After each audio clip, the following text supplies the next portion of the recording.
Bienvenidos todos a Audio Lectura Cristiana.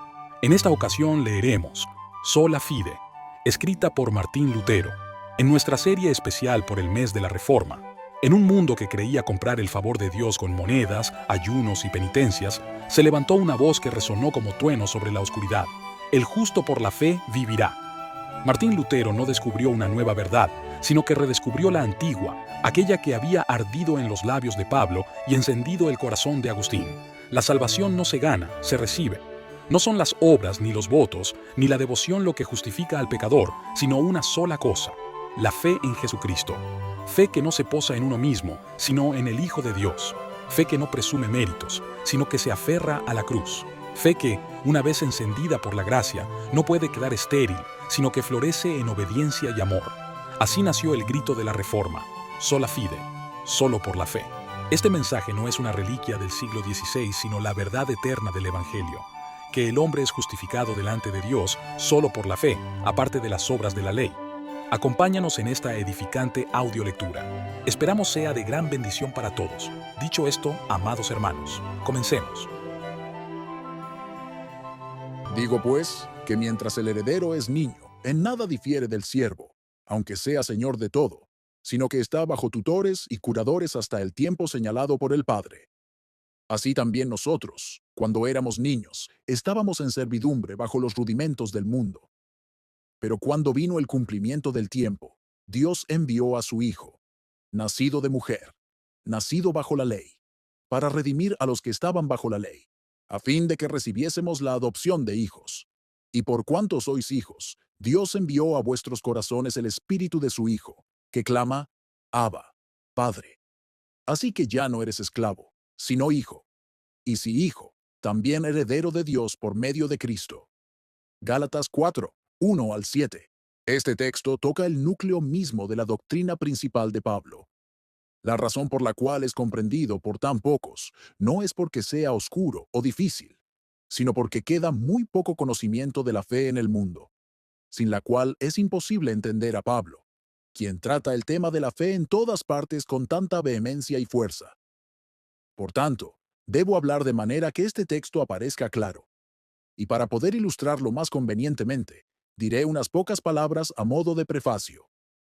Primero, debemos entender la doctrina en la cual se presentan las buenas obras, muy diferente de aquella que trata de la justificación, así como hay una gran diferencia entre la sustancia y su operación, entre el hombre y su obra. La justificación atañe al hombre, no a las obras, pues el hombre es justificado y salvado, o bien juzgado y condenado, no sus obras. Tampoco hay controversia entre los piadosos respecto a que el hombre no es justificado por obras, sino que la justicia debe proceder de otra fuente distinta a sus propias obras. Porque Moisés, escribiendo acerca de Abel, dice: El Señor miró con agrado a Abel y a su ofrenda. Primero tuvo respeto a Abel mismo, luego a su ofrenda, porque Abel fue contado primero como justo y acepto a Dios, y después por causa de él, su ofrenda fue aceptada también, y no al revés. Asimismo, Dios no tuvo respeto a Caín, y por tanto, tampoco a su ofrenda. Por tanto, ves que primero se considera al obrero, y luego a la obra. De esto se concluye claramente que ninguna obra puede ser aceptable a Dios, a menos que quien la realice haya sido aceptado primero por Él. Y nuevamente, que ninguna obra es desaprobada por Dios, a menos que su autor haya sido antes rechazado. Creo que estas observaciones son suficientes por ahora respecto a este asunto, por medio de las cuales es fácil entender que hay dos clases de obras: aquellas que preceden a la justificación y aquellas que vienen después de ella. Estas últimas sí son verdaderamente buenas obras. Las primeras solo aparentan serlo. De aquí proviene tal desacuerdo entre Dios y los falsos santos. Por esta causa la naturaleza y la razón se levantan y se enfurecen contra el Espíritu Santo. De esto trata casi toda la Escritura. El Señor, en su palabra, define todas las obras que preceden a la justificación como malas e inútiles, y exige que el hombre, antes que nada, sea justificado. Además, Él declara a todos los hombres que no han nacido de nuevo y que conservan la naturaleza que heredaron de sus padres sin cambio alguno, como injustos e impíos, según aquella afirmación: todos los hombres son mentirosos, es decir, incapaces de cumplir con su deber y hacer aquello que deben hacer. Y también, todo designio de los pensamientos del corazón del hombre es solamente el mal continuamente, por lo cual no puede hacer nada que sea verdaderamente bueno, ya que la fuente de sus acciones, su corazón, está corrompida. Si realiza obras que exteriormente parecen buenas, no son mejores que la ofrenda de Caín. Aquí nuevamente entra en escena la razón, nuestra reverenda señora, que aparenta ser maravillosamente sabia, pero en realidad es necia y ciega, contradiciendo a su Dios y acusándolo de mentiroso, armada con sus necedades y su honor inútil, es decir, la luz de la naturaleza, el libre albedrío, la fuerza de la naturaleza, también con los libros de los paganos y las doctrinas de los hombres, sosteniendo que las obras de un hombre no justificado son buenas obras, y no como las de Caín, sino tan buenas que quien las realiza es justificado por ellas, que Dios tendrá primero respeto a las obras y luego al obrero. Esta doctrina hoy en día domina por completo en las escuelas, colegios y monasterios. De este error nace otro. Aquellos que atribuyen tanto a las obras y no valoran debidamente al obrero ni la justificación verdadera, llegan al extremo de atribuir todo mérito y justicia a las obras hechas antes de la justificación, sin dar importancia a la fe, alegando lo que dice Santiago, que la fe sin obras está muerta. Esta sentencia del apóstol no la entienden correctamente. Hacen poco caso de la fe. Se aferran siempre a las obras, por las cuales creen merecer en gran manera, y están convencidos de que por sus obras obtendrán el favor de Dios. De este modo están en continuo desacuerdo con Dios, mostrándose como la descendencia de Caín. Dios tiene respeto al hombre, y luego a sus obras. Dios aprueba la obra por causa del que la realiza, mientras que ellos exigen que por causa de la obra se corone al obrero. Pero aquí, quizás dirás, ¿qué es necesario hacer entonces? ¿Por qué medio puedo llegar a ser justo y acepto ante Dios? ¿Cómo puedo alcanzar esta justificación perfecta? A esto responde el Evangelio, enseñando que es necesario que escuches a Cristo y te apoyes por completo en Él, negándote a ti mismo y desconfiando de tu propia fuerza. Por este medio serás transformado de Caín a Abel, y al ser tú mismo acepto, ofrecerás ofrendas aceptables al Señor. Es la fe la que te justifica, siendo tú revestido de ella. El Señor perdona todos tus pecados mediante la mediación de Cristo su Hijo, en quien esta fe cree y confía. Además, a tal fe Él le concede su Espíritu, el cual transforma al hombre y lo hace nuevo, dándole una nueva razón y una nueva voluntad. Tal persona no obra, sino buenas obras. Por tanto, nada se requiere para la justificación, sino oír a Jesucristo nuestro Salvador y creer en Él. Sin embargo, estas no son obras de la naturaleza, sino de la gracia. Por tanto, quien procura alcanzar estas cosas mediante las obras, cierra el camino al Evangelio, a la fe, a la gracia, a Cristo, a Dios y a todas las cosas que ayudan a la salvación. De nuevo, nada es necesario para realizar buenas obras, sino la justificación, y aquel que la ha alcanzado realiza buenas obras, ningún otro lo hace. De aquí se manifiesta claramente que el comienzo, lo que sigue y el orden de la salvación del hombre son de esta manera. Primero, es necesario que oigas la palabra de Dios. Luego, que creas. Después, que obres. Y así finalmente seas salvo y bienaventurado. El que altera este orden, sin duda, no es de Dios.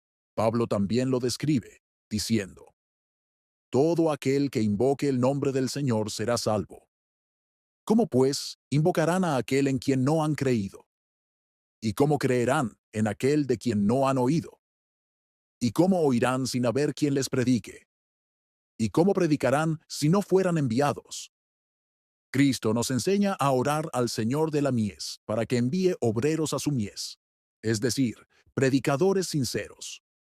Cuando oímos a estos predicar la verdadera palabra de Dios, podemos creer, y esta fe justifica al hombre y lo hace verdaderamente piadoso, de modo que ahora invoca a Dios en espíritu de santidad y no obra sino lo que es bueno, y así se convierte en un hombre salvo. Así, el que cree será salvo, pero el que obra sin fe es condenado. Como dice Cristo, el que no cree será condenado. de lo cual ninguna obra lo podrá librar. La diferencia entre siervo e hijo. Algunos dicen, ahora me esforzaré por llevar una vida honesta. Y ciertamente, es adecuado que procuremos llevar una vida honesta y hacer buenas obras. Pero si se les pregunta cómo podemos aplicarnos a la honestidad y por qué medios podemos alcanzarla, responden que debemos ayunar, orar, asistir al templo, evitar el pecado, etc.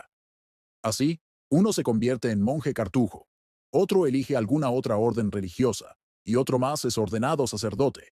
Algunos atormentan su carne usando cilicios, otros se flagelan con látigos, y así por el estilo. Pero aquí debemos observar las palabras del apóstol.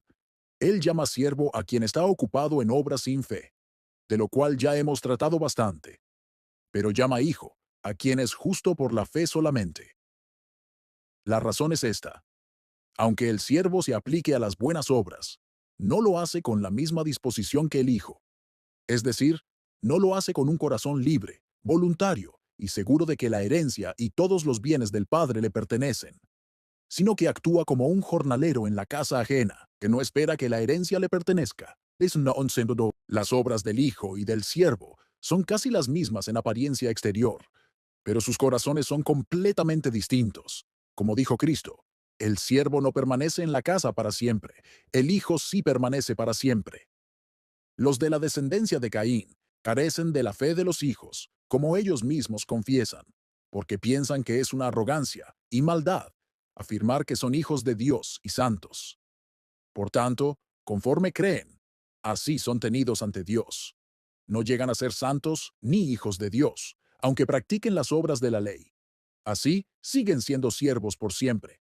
No reciben recompensa, sino por cosas temporales, tranquilidad, bienes, honores, etc., lo cual vemos comúnmente entre los seguidores de la religión papista. Esa es toda su recompensa. Son siervos, no hijos. Por tanto, en la muerte serán separados de todo bien, y no tendrán parte en la herencia eterna, aquella en la que nunca creyeron en esta vida. Entonces, percibimos que siervos e hijos no se distinguen por sus obras, sino por su mente y su fe, en lo cual no tienen semejanza alguna. Esclavitud bajo la ley y libertad por el Espíritu. El apóstol intenta aquí demostrar que la ley, con todas sus obras, nos hace meros siervos si no tenemos fe en Cristo, pues solo esta fe nos convierte en hijos de Dios. Es la palabra de gracia, seguida del Espíritu Santo, como se muestra en muchos lugares donde leemos que el Espíritu descendió sobre Cornelio y su familia, mientras escuchaban la predicación de Pedro. Pablo enseña que nadie es justificado ante Dios por las obras de la ley, pues el pecado viene solamente por medio de la ley. Aquel que confía en las obras condena la fe como la más perniciosa arrogancia y el peor de los errores. Aquí puedes ver claramente que tal hombre no es justo, pues carece de esa fe necesaria para hacerlo acepto delante de Dios y de su Hijo. Más aún, es enemigo de esa fe, y por tanto, también de la justicia. Así es fácil entender lo que Pablo dice, que nadie es justificado ante Dios por las obras de la ley. El obrero debe ser justificado ante Dios antes de poder hacer cualquier cosa buena. Los hombres juzgan al obrero por las obras, pero Dios juzga las obras por el obrero.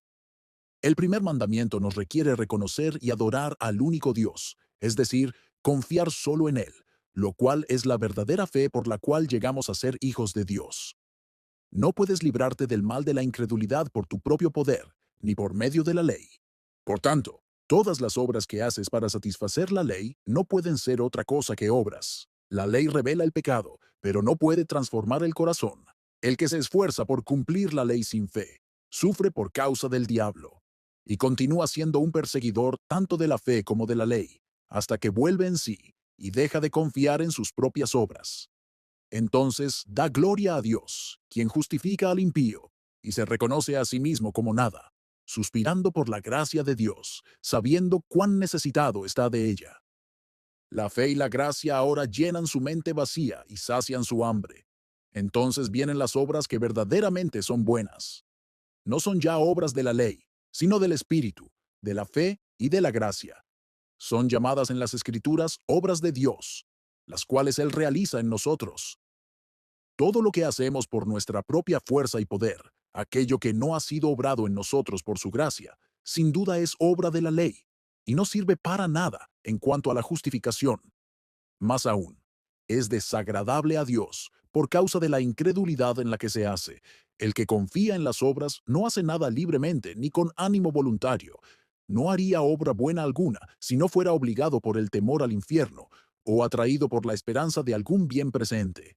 Por lo tanto, es evidente que solo luchan por ganancia o son movidos por el temor, mostrando que en realidad odian la ley en su corazón y preferirían que no existiera. Un corazón malo no puede hacer nada bueno. Esta mala disposición del corazón y la falta de voluntad para hacer el bien, la ley la pone al descubierto cuando enseña que Dios no estima las obras de las manos, sino las del corazón. Así, el pecado se da a conocer por medio de la ley, como enseña Pablo, pues aprendemos a través de ella que nuestros afectos no están puestos en lo que es bueno. Esto debería enseñarnos a no confiar en nosotros mismos, sino a desear intensamente la gracia de Dios, por la cual se quite el mal del corazón, y lleguemos a estar listos para hacer buenas obras y amar la ley voluntariamente, no por temor a algún castigo, sino por amor a la justicia. Por este medio se hace de un siervo un hijo, de un esclavo un heredero. Cristo y la adopción, la obra de Dios para hacernos hijos. Así también nosotros, dice Pablo, cuando éramos niños, estábamos en esclavitud bajo los rudimentos del mundo. Gálatas 4:3. Por rudimentos se entienden aquí los primeros principios o la ley escrita, los cuales son como los primeros ejercicios e instrucciones de la doctrina santa. Tal como dice la Escritura, tenéis necesidad de que alguien os vuelva a enseñar cuáles son los primeros rudimentos de las palabras de Dios. Y también, mirad que nadie os engañe por medio de filosofías y vanas sutilezas, según las tradiciones de los hombres, conforme a los rudimentos del mundo. Pablo llama a la ley rudimentos, porque no puede cumplir la justicia que ella misma exige. Pues aunque demanda un corazón y una mente consagrados a la piedad, la naturaleza humana no puede ofrecérselos. Así, la ley hace que el hombre sienta su pobreza y reconozca su debilidad. Exige aquello que el hombre, por derecho, debe dar, pero no tiene ni puede tener. La letra mata, mas el espíritu vivifica. Pablo llama también rudimentos del mundo a aquellas cosas que al no estar renovadas por el espíritu, solo pueden producir cosas mundanas, como ceremonias externas, días, vestidos, personas, vasos y cosas semejantes. Pero la fe no descansa en tales cosas, sino en la gracia, la palabra y la misericordia de Dios. Para la fe, todos los días, comidas, personas y cosas terrenales son iguales. Ninguna de estas cosas, por sí mismas, ayuda ni perjudica a la piedad o a la salvación. Los descendientes de Caín tienen cada uno sus rudimentos, bajo los cuales están en esclavitud. Uno come carne, otro se abstiene. Uno viste de negro, otro de blanco. Uno guarda un día santo, otro guarda otro. Todos están ligados a cosas del mundo, frágiles y perecederas. Contra tales cosas Pablo habla cuando dice, si habéis muerto con Cristo a los rudimentos del mundo, ¿por qué, como si vivieseis en el mundo, os sometéis a ordenanzas? No toques, no gustes, no manejes. Todas estas cosas son para perecer con el uso, conforme a mandamientos y doctrinas de hombres. Cristo enviado bajo la ley para nuestra adopción, pero cuando vino el cumplimiento del tiempo, Dios envió a su Hijo, nacido de mujer, nacido bajo la ley, para redimir a los que estaban bajo la ley, a fin de que recibiésemos la adopción de hijos. Gálatas 4:4-5. Después de habernos enseñado que la justicia y la fe no pueden venir por la ley ni por nuestra naturaleza, Pablo nos muestra quién es el autor de nuestra justificación. Dice, cuando vino el cumplimiento del tiempo, es decir, el momento señalado por el Padre en que el Hijo debía vivir bajo tutores y curadores, conforme a la ley. Cuando ese tiempo llegó, Cristo vino en carne. Y esta plenitud de tiempo también se cumple hoy en día en quienes llegan al conocimiento de Cristo y cambian la esclavitud de la ley por la fe de los hijos. Cristo vino precisamente por esto, para que, al creer en Él, fuésemos restaurados a la verdadera libertad, por medio de la cual también los antiguos fueron hechos libres en el Espíritu. Tan pronto como crees en Cristo, Él viene a ti como libertador y salvador, y el tiempo de tu esclavitud ha terminado. Como dice el apóstol, la plenitud del tiempo ha llegado. El Espíritu de su Hijo clama, Abba, Padre. Y por cuanto sois hijos, Dios envió a vuestros corazones el Espíritu de su Hijo, que clama, Abba, Padre. Gálatas 4:6. Aquí vemos claramente que el Espíritu Santo viene a los creyentes no por obras, sino únicamente por la fe. Los hijos creen, mientras que los siervos solamente obran. Los hijos están libres de la ley. Los siervos están sujetos a ella. Pero alguien podría preguntar, ¿por qué dice Pablo? Porque sois hijos, Dios ha enviado el Espíritu de su Hijo, si antes ha dicho que por la venida del Espíritu pasamos de siervos a hijos. ¿Cómo entonces podemos ser hijos antes de recibir el Espíritu? Respondemos que Pablo habla aquí en el mismo sentido que antes. Antes del cumplimiento del tiempo, estábamos bajo esclavitud, aunque ya éramos designados como hijos. Todos aquellos que serán hechos hijos son considerados como tales por Dios desde la eternidad. Por tanto, dice correctamente, porque sois hijos, es decir, porque el estado de hijos os ha sido asignado desde siempre. Dios ha enviado a vuestros corazones el Espíritu de su Hijo, para completar esa obra y haceros lo que desde su bondad había determinado haceros. Y si el Padre nos da su Espíritu, ciertamente nos hará verdaderos hijos y herederos, de modo que podamos con confianza clamar con Cristo, Abba, Padre, siendo sus hermanos y coherederos. El apóstol aquí exalta la bondad de Dios, quien nos hace partícipes con Cristo y nos concede tener todas las cosas en común con Él, de modo que vivimos y somos guiados por el mismo Espíritu. Estas palabras también nos enseñan que el Espíritu Santo procede de Cristo, como Pablo lo llama, el Espíritu de su Hijo. Es el Espíritu de Dios, que viene de Dios hacia nosotros, no algo nuestro, a menos que hablemos como decimos, mi Dios, mi Señor, mi Espíritu Santo. Decir que es el Espíritu de Cristo prueba que Cristo es Dios, de quien ese Espíritu es enviado. Evidencia del Espíritu, la seguridad de ser hijos. El cristiano puede saber si tiene en sí el Espíritu Santo, es decir, el Espíritu de adopción por esto, si oye en su corazón su voz. Pues Pablo dice que Él clama en los corazones donde habita. Abba, Padre. También dice, hemos recibido el Espíritu de adopción, por el cual clamamos, Abba, Padre. Tú oyes esta voz cuando hayas en ti tal grado de fe que puedes, sin dudar, tener por cierto no solo que tus pecados te son perdonados, sino también que eres el amado Hijo de Dios, y que, estando seguro de tu salvación eterna, te atreves a llamarlo Padre y a deleitarte en Él con un corazón gozoso y confiado. Dudar de estas cosas es afrentar la muerte de Cristo, como si no hubiese logrado para nosotros todos estos beneficios. Es verdad que puede llegar el momento en que seas tan tentado, que temas y dudes, y hasta pienses con claridad que Dios no es para ti un Padre bondadoso, sino un vengador airado del pecado, como ocurrió con Job y muchos otros santos. Pero en tal conflicto, debe prevalecer y vencer esta confianza, que eres hijo. Como está escrito, el Espíritu mismo intercede por nosotros con gemidos indecibles y da testimonio a nuestro espíritu de que somos hijos de Dios. ¿Cómo entonces nuestros corazones no habrían de oír este clamor y testimonio del Espíritu? Pero si no percibes este clamor, cuida de no estar perezoso ni seguro. Ora sin cesar, porque estás en una condición peligrosa. El clamor del hijo y el clamor del esclavo. Dos voces ante Dios.